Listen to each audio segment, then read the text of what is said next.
Hey, Guovernight here. Today we're going to be checking out the mysterious Evernight. She is a brand new supportive unit that boosts Castorice and maybe future Memosprite team's potential, whilst also being a very capable sub-DPS or even main DPS. Is she another Anaxa? Let's find out.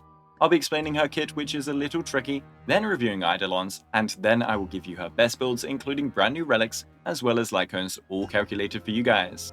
We'll finish with teams, but she is a niche one for now. Like and sub if you enjoy this video, and let's begin. Evernight is an Ice Remembrance unit, and what's their deal with the Ice Remembrance combo? We're gonna have 3 within a year. Anyway, among base stats, she has a nice and high base HP, and a terrifying energy cost, but one that will be chill once we've gone through her kit. For leveling her up, you will kind of want it all except basic attacks, but focus on her ultimate, skill, and Memosprite skill, and then her talent and Memosprite talent. Time for abilities. Evernight's kit is an interesting mix of DPS capabilities, buffing power, and weird speed tunings. Her gameplay loop is about consuming her HP and taking damage, as well as constantly summoning and then destroying her Memosprite. She also scales with and gains benefits from a resource called Memoria that will be generated in several ways. So first, let's talk about Evernight herself. When she uses her skill, she will consume 10% of her own HP to summon her Memosprite named Evey. This means no skill point consumption. Furthermore, she will increase the crit damage of all ally Memosprites specifically by 24% of her own crit damage stat. So 200% crit damage on her, 48% crit damage to all Memosprites including Evey. This is an aura buff despite being a DPS-y character, and so it will tick down at the start of her turns. When used, she will also generate 2 Memoria stacks, or 14, when in the darkest riddle state, but more on this in a bit.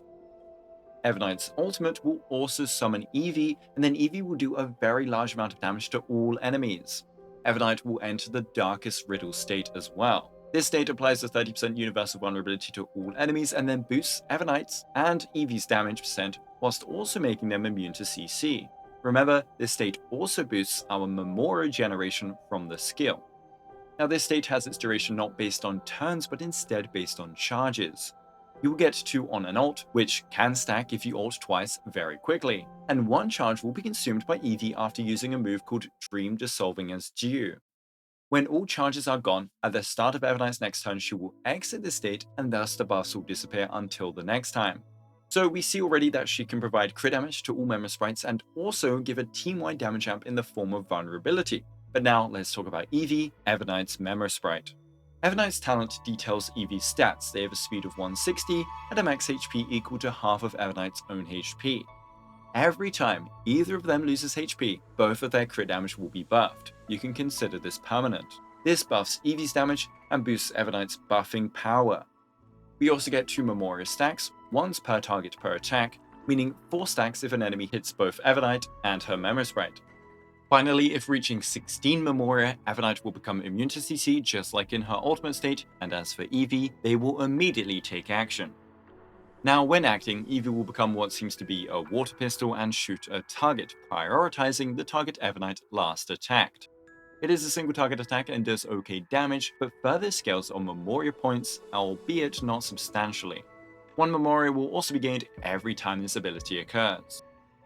But Evey has a second Memosprite skill, and this is only available after hitting above 16 Memoria points. Remember, when hitting above 16 points, thanks to Evernight's talent, Evey will immediately take action, and thus immediately be able to use this ability. Anyways, this will deal a ton of damage to all possible targets on the field, and properly scales a Memoria in possession, rather than the lackluster 4 Memoria to 10% HP scaling from the previous ability. So, if Evernight has 20 Memoria, you get a 240% HP attack to the primary target and a 120% HP scaling attack to all other targets. This is not negligible at all. But do remember, Evey only has half of Evernight's HP, even if that will be a ton compared to most characters. But anyways, when this ability happens, all Memoria will then be consumed as well as Evey's HP, and then Evey will thus disappear. So that big Memoria generation from before? Essentially, when in Evernight's ultimate state, she can skill for 14 Memoria without considering extra parts in the kit, summon Evey who will immediately act, and who can use this massive Memosprite skill instantly. And what about Evey's talents? Well, they are immune to CC but have a high aggro. This is useful for our Memoria gains, as every time they are hit, it will generate 2 Memoria. Evey and Evernight will also both gain a damage percent boost when Evernight is on the field. As for summoning and disappearing, well, Evey will immediately take action when summoned. So every single way Evernight summons her Memosprite, Evey will be there right after, no waiting around.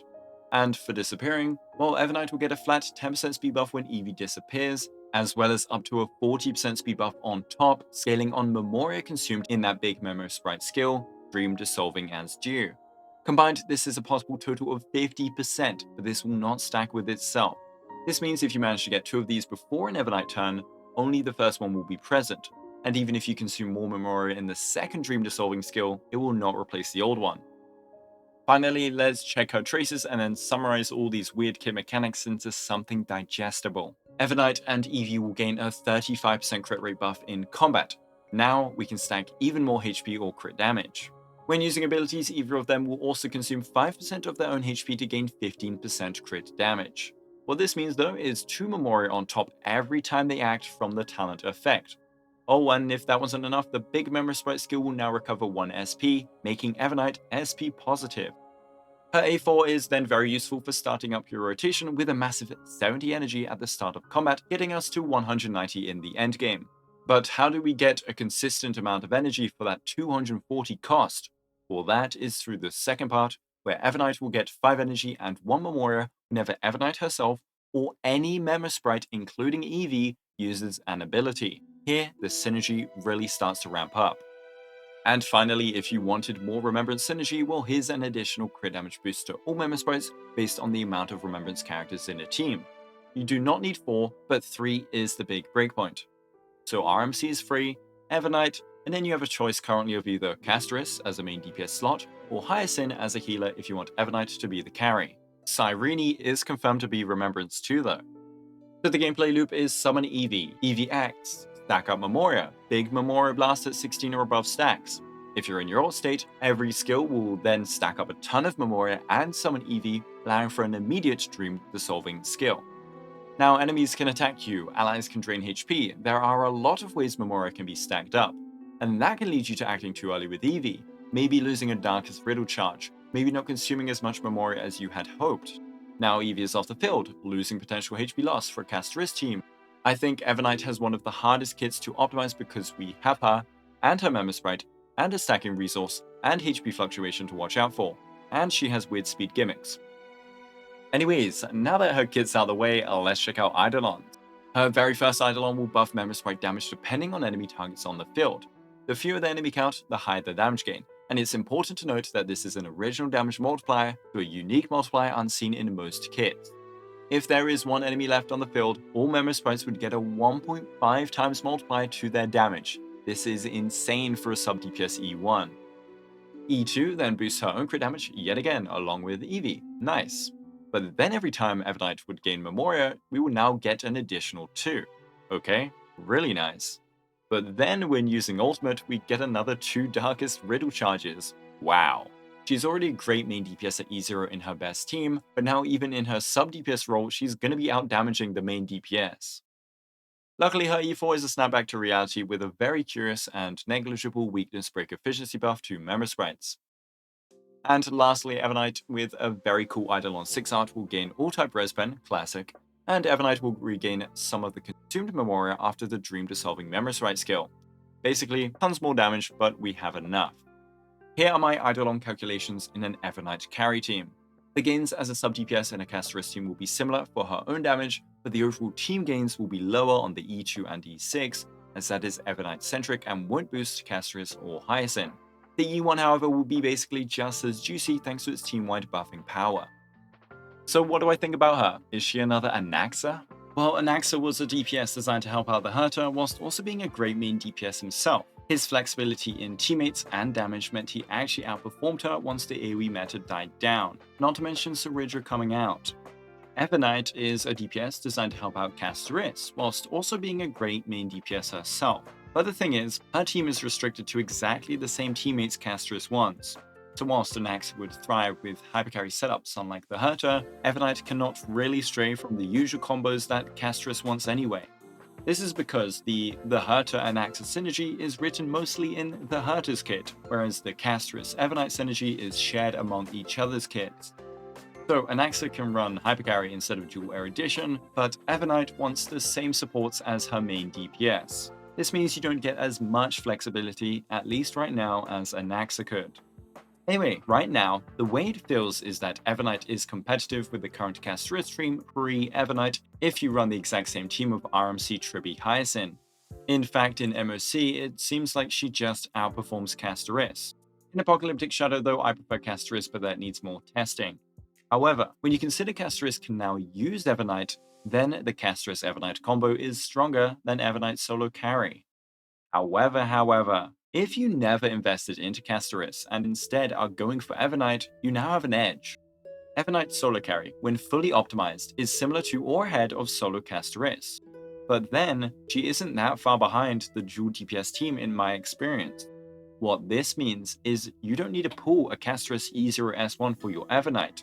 What this then means is you could use those pulls to vertically invest into Evernight's team instead. So whilst you can say Castorice E0S1 with Evernight E0S1 is better than just Evernight E0S1, well, Evernight E2S0 is much stronger as a main DPS. I hope that makes sense. They use the same core teammates generally, Castorice needing Evernight, but Evernight not needing Castorice leads to an interesting pool situation. I think she is an excellent pool for Castorice lovers. She has a ton of synergy with her as she will constantly bring out and then delete her Memosprite, supercharging new Bud, whilst also offering better amplification than even Tribi, even if it is specific to Memosprites only. Remember, we ideally have Hyacinth, and the power Little Ika gets from Evernight instead of the usual 2 slots is insane. He will start hitting even harder. And as for damage, well, Evernight does a ton of damage even as a sub DPS.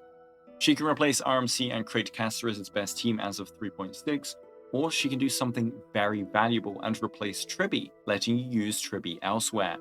Just like Synergies, she is tied to her team and lets you use more universal units in other teams. This is useful in general, and especially useful in the new endgame mode. Then you have her vertical investment choices, which are also among the best you can do for the Castorice team, and they will also help her own DPS team greatly. She did not get the Anaxa treatment of weak early eidolons. But just like Synergies, Evernight won't be a universal pick, and is unfortunately tied to an even more specific niche. She won't even synergize with Aglaea that well despite being a Memosprite sub-DPS buffer. But maybe her being able to be her own high-performing DPS on top is enough, just like it is with Anaxa. And so if you are pulling Evernight, well, let's now check out builds. A brand new Relic set is releasing in 3.6 made for her specifically. There might be a Relic guide video, but they are so niche again. Anyways, it will increase our crit rate by 8% and then give a very specific max HP buff to the wearer and their Memosprite specifically if we basic or skill, and specifically if the wearer's Memosprite is on the field. This buff will also increase all ally damage until the next basic or skill. But yeah, farm this for Evernight, plop it on her, not much else to say. She can use 2-piece combinations in the meantime while she's farming, and those would be damage-oriented ones or HP percent ones. Poet is a bit too much since she already gets so much crit value, and also because her speed buff might not always hit breakpoints if you go too slow. You'd need a dance. For playnars, you will of course generally just opt for the domain set because you've probably farmed it 1000 times already, but Arcadia is better for main carry Evernight considering you run your RMC and Hyacinth. In a Castorice comp, however, you wouldn't run it considering her best Evernight team does not use RMC, and so you'd lose a permanent Memosprite for this buff. And then your main stats will be crit damage chest, HP boots, HP or damage orb, and then HP or energy rope. The chest is crit damage for her personal damage, but also team-wide Memosprite buffing. Her boots can then be HP thanks to the Memorial scaling speed buff attained when Evey disappears. Provided you are playing her correctly, you will be hitting speed breakpoints without any speed boots at all. For the orb, you'd want damage percent for optimal Evernight damage, but in a Castorice team, you might want the extra HP for both Evernight and Evey in order to charge up New Bud better. And rope will usually be HP, especially if running main DPS Evernight, but you can run energy if you are running her as a sub DPS, especially if lacking her signature light cone or considering a longer fight. For a stat goal, aim for 7000 to 8000 HP, around 65% crit rate, and then a bunch of crit damage, something like 200% works. Thanks to her passive ability, we are hitting 100% crit rate, letting us stack up a bunch of HP and crit damage. Reminds me of a couple other HP scalers, weird. If you want to then aim for a safe speed amount, you can aim for something like 105, as with 16 Memoria stacks, 19 when Evey actually explodes, you'll hit a nice minimum of 134 speed for that turn. Now for Lycones, and the Lycone art is like usual, a banger. And sadly, the Lycone passive is also a banger, and here with no close cheap alternative. We will first get a big max HP buff, then we'll get a permanent effect called Noctis when the wearer Memosprite uses an ability. This will be a 20% def ignore to all Memosprites specifically. Then we get damage to the wearer and their Memosprite, and then we get energy when the wearer loses a Memosprite. So a ton of buffs to Evernight, help with energy, and then more team-wide buffing. Even the Battle Pass cones at S5 don't come close, just like on Castorice. The only thing that does is Castorice's own light cone, but only when running Evernight as a main DPS. In the multi-DPS comps, the benefit of Evernight cone's damage amplification becomes even more potent to have. It's also hard to actually simulate the strength between these two for solo Evernight, as they offer fairly similar amp, but then either offer energy or advance forward, not to mention the highest in damage increase with the def ignore. So I can see Castorice as being better for main carry Evernight in optimized practice, and it's something I observed during testing sometimes too. So finally, for teams there won't be much to talk about. Instead, let's explain in detail what makes her so good with her teammates. Castorice thrives on Evernight's constant HP draining, whether it's on Evernight's turn or Evey's. Evey losing all their HP every time they hit that 16 plus Memoria skill also charges a ton. But then, remember Hyacinth? Every time we're draining these small parts of HP again and again, well, Little Ika is going to heal the whole crew every single time for tons of new bud charge. But that's just new bud. The buffs Evernight gives in total in the Darkest Riddle state is Harmony level. It is just specific to Memosprites, which is perfectly fine here. We get 30% vulnerability just like Triby, but then over 100% crit damage to Memosprites. If we include the signature light cone, that's 20% def ignore on top for Memosprites. With the Relics set made for her, that's another 15% damage, and this time for the whole team's damage. But then she brings her own damage, which surpasses units like Triby and Hyacinth even when she's a sub DPS. It's a whole fiesta of benefits for the team. And the massive synergy with Castorice extends to Hyacinth, especially with S1. Evernight giving Hyacinth over 100% crit damage when she doesn't stack as much as our traditional DPS is a tremendous damage increase alongside all the other buffs. Now, Little Ika hits even harder than normal. And it's not one-sided either. Hyacinth's S1 lets you generate tons of Memoria for Evernight too thanks to the HP drain. Why did they put this on a light cone? Anyways, whether it's main carry or dual carry Evernight comps, Hyacinth is a really big synergy and her S1 is an expensive cherry on top. Finally, Remembrance MC is a classic pick for an Evernight carry team, but I want to explain the very strong synergy these two share. On RMC's side, March has a very high energy cost, which means maximizing the true damage. She also gains a whole ton of energy, which batteries Mem up a lot for extra turns, and as much true damage uptime as you need. And of course, the Memosprite based damping will now make RMC deal decent damage even on a supportive build. As for the other side of the synergy, the constant Mem actions are really useful for energy and Memoria. Them being Remembrance also means another unit counting towards the large crit damage buff. But one really cool combo is that of Turn Advance. No other unit can advance another unit like Mem can. In the Darkest Riddle state, we can gain extra Memoria on skill, but a skill will advance Evey up immediately due to us reaching over 16 Memoria. Well, considering Mem is at 100% charge, we can sneak in between this forced combo and get another Evernight turn. That's another free 12 plus Memoria, which leads to some insane burst power. And remember, since the Darkest Riddle charges are consumed every dream dissolving Memosprite skill, this means we effectively got more skills per ult than is usually intended. It's an awesome combo. RMC synergizes with Evernight like no other unit really so far because of all of this. But you can now see that these high synergies are mostly made for the Castorice team, and that's why Aglaea isn't a good fit. Castorice's Exodia team synergizes so well with Evernight. The HP drain on Castorice and Hyacinth S1 helps Evernight. The multiple Remembrance units in the team help increase the buff power, and their Memosprites help battery Evernight. And then vice versa, Evernight's HP drain batteries Castorice immensely. And her buffs are very Memosprite specific, which is great, since that's where nearly all of our damage in this team is coming from. Aglaea, though, doesn't do mostly Memosprite damage. She does a ton herself during her enhanced basic attacks. She also doesn't care for the HP drain. She also doesn't use the same Memosprite heavy teams like Castorice. She would rather use a hypercarry comp. especially at E0 when she really needs advance forward for energy gains, and so our buffs and synergies are just not there. So she doesn't have much for actual teams, but for a Castorice team, you'd run Castorice, Evernight, RMC, or Tribby, or the usual replacements like Cypher, Rome, or Silverwolf. Then you'd run Hyacinth or a strong burst healer like Gallagher. For an Evernight solo carry team, you'd run Evernight, RMC, and Tribby, and then Hyacinth. Tribby is replaceable with units like Cypher, Rome, and Silverwolf here as well. So let me know what you think of her. I think her kit is really interesting with how the memorial works, kind of like a Memosprite version of Saber, but I wish she worked with Aglaea just as well as Castorice. Anyways, like and sub if this video helped. Thanks for watching, thanks to my amazing YouTube members, and have a Guoba day.